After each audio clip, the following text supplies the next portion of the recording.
discombobulations, everybody. I won't be able to fly you to Hawaii today because I only have an 8-second attention span. Really good corporate meeting, everybody, but we have to take a break because I got bored after 8 seconds. Really good UN meeting, everybody, but 8 seconds, my attention span is out, so...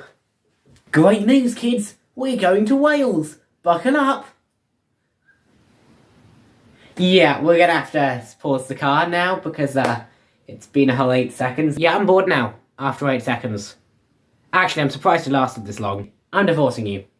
Yeah, you're clearly just not into me if you can only pay attention for like 8 seconds to me. Great game so far, Jout. Hang on a minute. Where did the teams go? Yeah, they're left. Their attention span is only 8 seconds long, so 8 seconds into the game we had to scoot.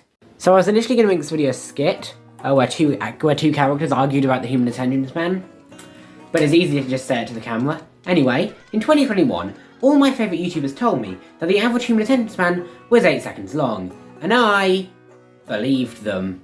But in 2023, I started to wonder, how is it possible that the world is still functioning and turning if we can only pay attention for things for 8 seconds long? Like, you saw like the examples that I just gave. How is the world still working? Okay, for example, my dad drove for us to Wales the other day, and there were thousands of other drivers on that road with him. If even a tenth of those drivers had an 8-second attention span, none of them would have survived the journey. So I went on Google, and one rabbit hole later, here we are. In 2015, all the major news outlets came out with shocking new information. Turns out that the humans could only pay attention to stuff for 8 seconds long. Their source on this? A 2015 Microsoft study. The articles went through and described exactly how Microsoft worked out the average human attention, so I guess we should read the study then, shall we? The study didn't conclude that. The study referenced that from another source. The study was about something else that was sort of related, which is why they referenced the human attention thing from another source. Yet all these newspapers claim that Microsoft worked out what the attention span was. Like, clearly they only read this study for 8 seconds. Anyway, let's check Statistic Brain. So I checked Statistic Brain a few months ago, and you can't actually get on because hackers are trying to steal your information. But now you can get on the site because they, you know, hate your personal information or something. But when I got on the site, you can't actually find the 8-second thing. For whatever reason, I guess they've taken it down. I was able to find this on the Wayback Machine. Aha! It clearly says that in 2012, the average... 2012, the study claims 2013. I guess they only read Statistic Brain for 8 seconds then. Either way, Statistic Brain cites 2 sources, one of which was a study published in 2008. However, it's perfectly possible that this study could simply talk about how in 2000, the average human attention span was 12 seconds long. When you read the study, turns out the study, get this, says that in 2000, the average amount of time spent on a website before clicking onto the next page was 12.4 seconds. Presumably that's where they got the 12 seconds. That's not what the human attention span is. That's not what the question, that's not what I asked. I asked what the human attention span was, not how long the average time spent on a website. The other source they cited was a news site I'd never heard of, so I checked it and found literally nothing about attention span. Woohoo. But I'm not finished with you yet. Now I'm here to argue that not only is it impossible to measure attention span, but attention span does not even exist. Let's start with the first one because it's a quicker argument. People's attention spans will change when they know it's being measured. Maybe someone might be able to pay attention longer because they know it's being measured.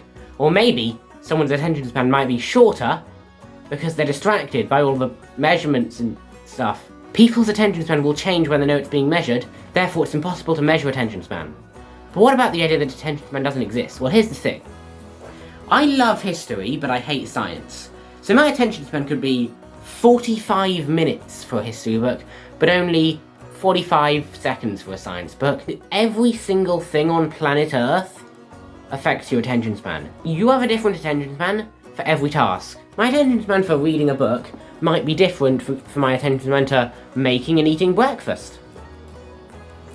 You have a different attention span for every single task you do. But here's the thing, that attention span for every single task you do is still affected by external factors. You're going to have a different attention span for certain things depending on how tired you are. I might be able to focus on something longer if I'm less tired. There is no such thing as an attention span. Your ability to focus is constantly changing. Your attention span was different 30 minutes ago than what it was now. There is no attention span. There's no such thing. But before the video ends, I still have one last question for you. Why did we all believe this? Because here's the thing. There was a survey taken in the UK, and there were twice as many people that believed this 8-second attention span myth than there were that, didn't believe it. 18% said it was definitely true. Therefore, I pose the question, why did we all believe it so easily? Well, I think there's two reasons. The first reason is that, I think there's a general consensus now that humans are extremely incompetent, and that humans are just getting stupider and stupider and stupider. Therefore, if you hear a statistic that talks about how stupid humans are, you're much more likely to believe it. Because here's the thing, it confirms what you already believe about humans. However, I think there was another reason that we just believed it, and that was because the 8-second thing did come from a credible source. All the newspapers reported it, and of those newspapers, most of them cited Microsoft. We believed them because the sources were credible. So, what can we do to work out if these credible sources really are telling the truth? I have developed the MOI formula to work out if statistics are true or not. Basically, every time someone tells you a statistic, you go through this list of questions to fact check it. Number 1, what did they have to measure to work out that information? And number 2, is it possible to measure that thing? For example, with attention span right here, no, it's not possible to measure it because people's attention spans change when they know they're being measured, and also, in my opinion, it doesn't even exist. Second, other. Think of other factors that could have affected the attention span. Think of the implications of this. For example, and when I say implications, I mean, here's an example. If everybody had an 8-second attention span, it would be impossible for anyone to learn any new information, pretty much. It would be impossible for people to work in their jobs, and therefore impossible to make a living. You can't nail an interview on an 8-second attention span. You can't. You can't work a job with 8 seconds on your attention span. So if you go through this list of questions, just get into the habit of asking those 3 questions every single time someone tells you that statistic. So let's use this formula to debunk a couple more myths. So for example, in say 2022, was it? 2021? Something like that. In those years, this 15-second personality test swarmed on the internet. So first up, if you could be an animal, which animal would it be? Okay, now let's say that animal doesn't exist, so choose another animal. And now finally, let's say both of those animals don't exist, so choose a third one. So depending on your answers to these questions, we could figure out your personality. So the first animal you chose is how you want people to perceive you. So if you chose a lion, for instance, you want people to perceive you to be strong or ferocious. The second animal is how people actually see you, and then the third animal is who you actually are. Pretty cool, right? And I think most personality tests can be completely debunked using this formula. So let's give an example. And then the third animal is who you actually are. How is it possible to measure how someone actually is? There's literally no way to work that out, because they're not going to tell you how they actually are.